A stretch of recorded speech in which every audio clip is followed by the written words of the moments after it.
Hi, my name is Keith Cooper for Northlight Images. This video is about a question somebody asked me the other day, and they said, what really made a difference in your photography? Now, I'm a commercial photographer, architectural industrial photographer, don't do weddings, don't do portraits and stuff like that. So, I photograph things and places is really about it. I do photograph people as well, but quite often they're at work doing things or operating machinery, things like that. But anyway, two key things that made a difference to my photography. Now, I've been doing photography professionally since 2004, start of 2004 officially, I think, for the business.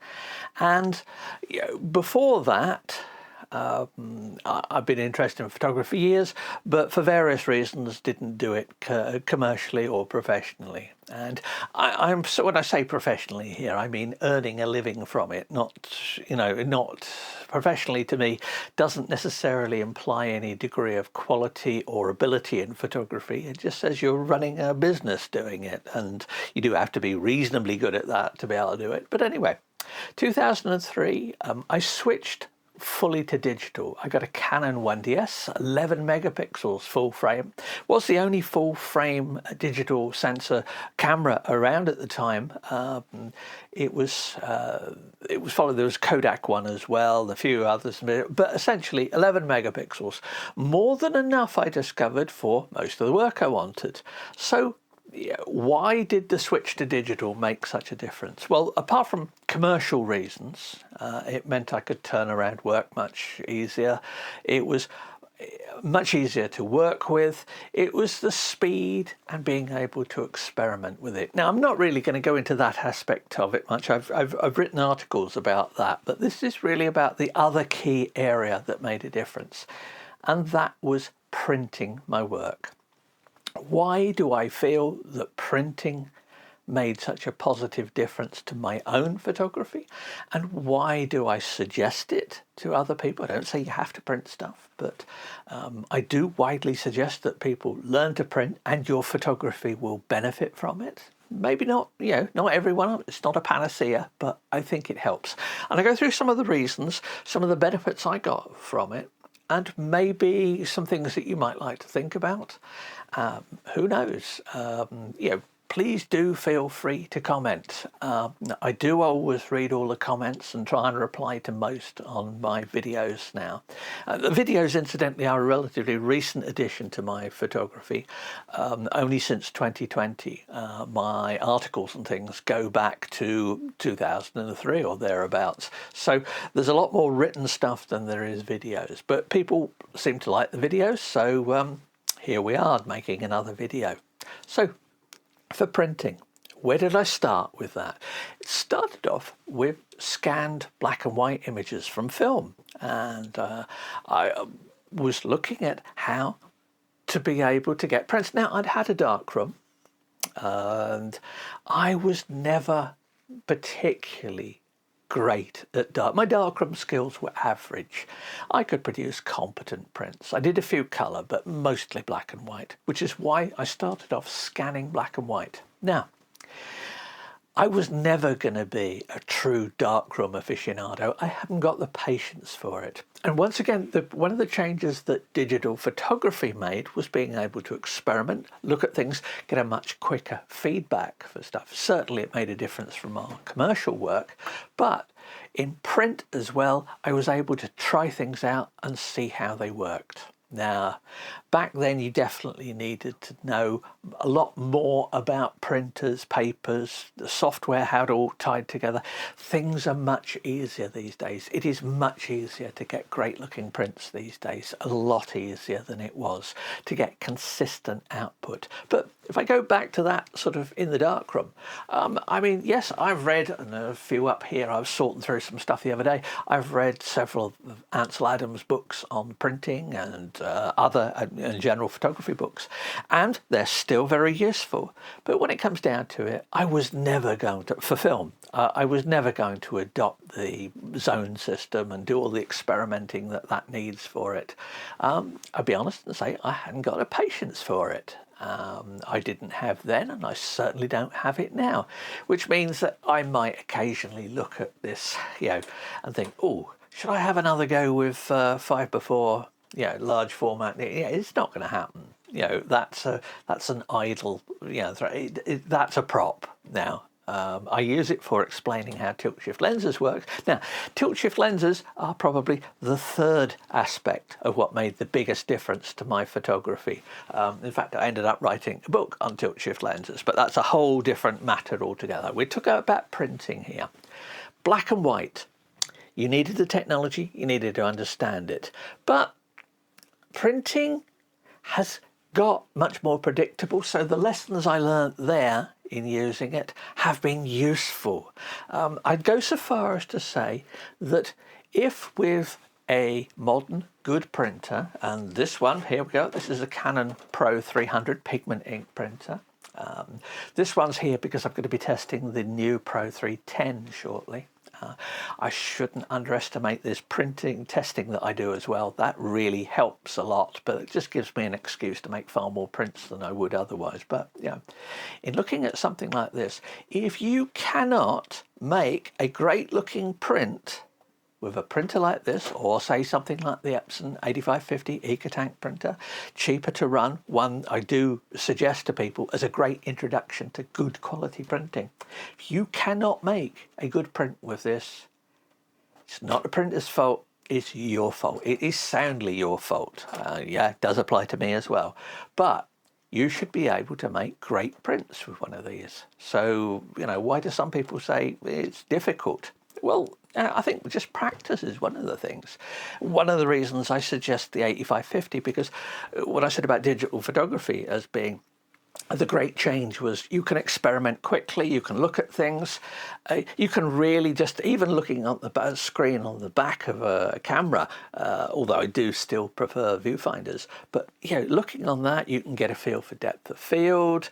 Once again, the tilt shift lenses, you can see how they work instantly. You're not gonna, not those delays, but with print you can get feedback on it. But print today should be easy. So why isn't it? Well, as I said, it comes down to people's photography, how they prepare the images and all of that, and what goes into those images. And I've come back to the question of, I've got 4 or 5 specific areas where I think print has made a positive difference to me, may make a difference to you. I don't know. I merely suggest these because people have asked me why I'm bothered about printing. And this is it, really. First of all, it's helped me appreciate what is the image for. Why am I taking a photograph? Who is it for? Now, there's obviously vital, as a commercial photographer, it really helps to know who your client is because they're the people who are going to pay you for it. But in a broader picture, in terms of looking at, let's say, a picture like this, a landscape picture, this was taken in Colorado a few years ago. It's a good example of where I needed to understand the technical side of things, but I'll come back to that in a moment. But, really, what's the image for? Who is it for? Now, always a good question to ask about your photography is who is it for?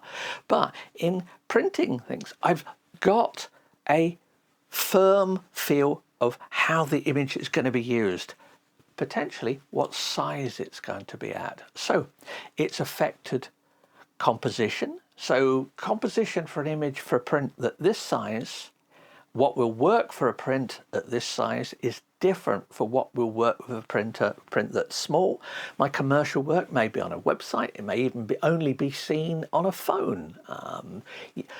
The scale, printing at different sizes, has given me a real appreciation how the size of an image, when you view it, changes your perceptions. Now you might say, well, how is this different viewed on a wall to a smaller version viewed close up? Well, there comes the whole perception of how we see depth, how we perceive 3D feel in images, and it is different for prints. I would go so far as to say that it's not just the printing which has really helped my photography, but printing large has made a real difference to my photography. That has really helped me clarify a lot of things. Perception of detail varies. So, as I said, this picture on a wall over there is the same angle as a smaller picture held at this distance. But the way we perceive things means that the detail in this is perceived in quite a different way, quite subtle in some respects, to when you're looking at a small print close-up. Apart from my eyesight, a close-up eyesight, which is not great, which is one of the reasons I don't use mobile devices very often. But apart from that, I find it really disconcerting to try and watch a film on a phone when it was created for display on a big screen. There really is a difference in that, and that comes across in print as well.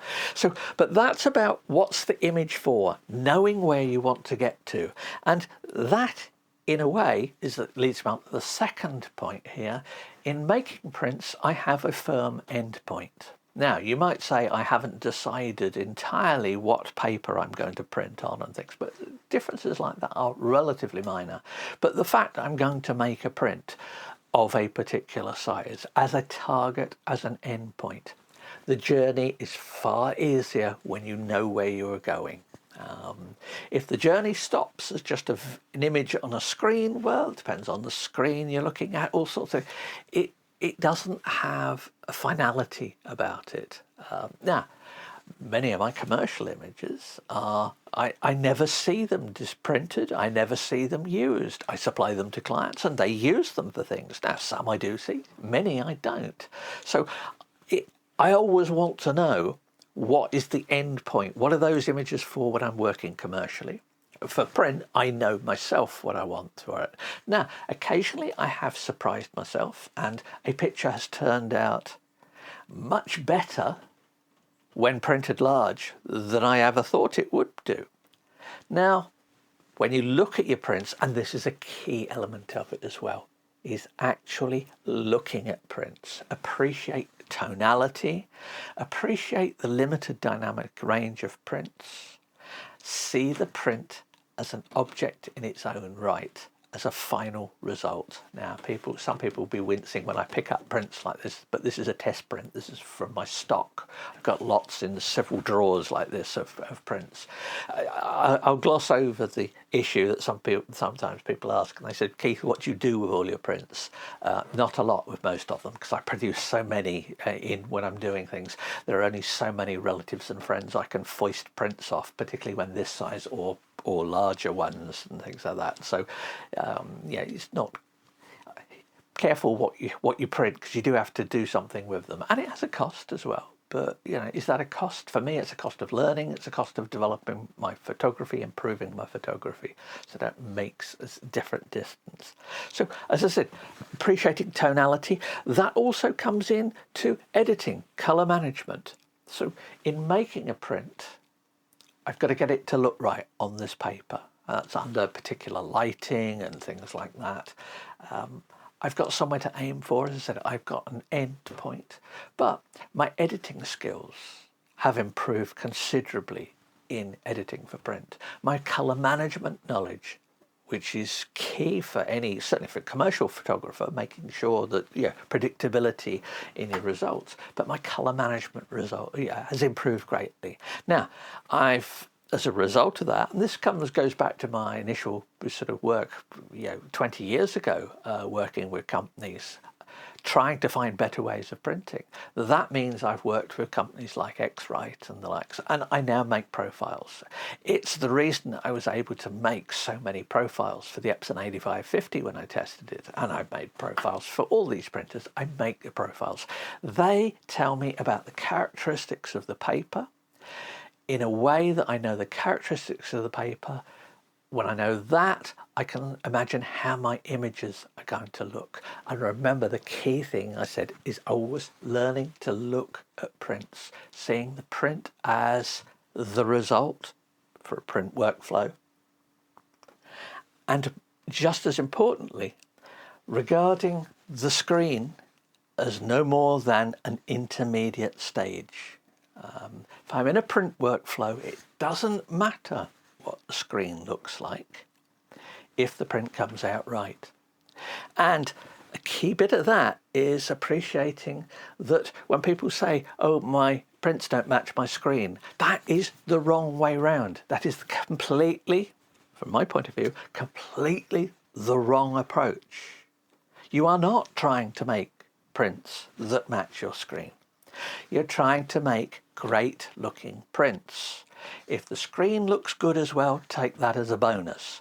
Now, obviously, as a commercial photographer, because my images are supplied digitally, I tend to err on the side of making them look great on the screen. And then if I want to produce a print of something, and I do sometimes want to do prints, I'll often do a complete new processing of the image, going right back to the raw file and handle it differently.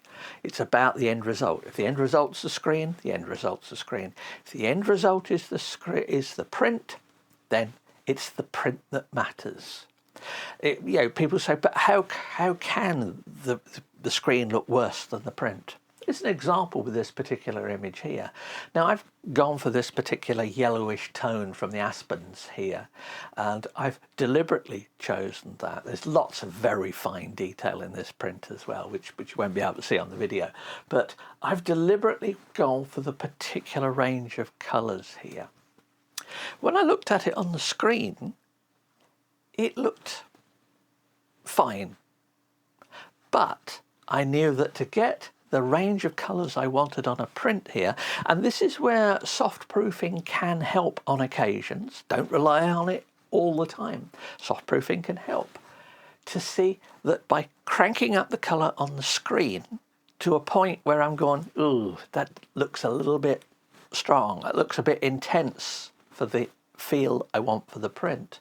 But the time I printed it, in going to a print, the colours that came out here were the colours I wanted.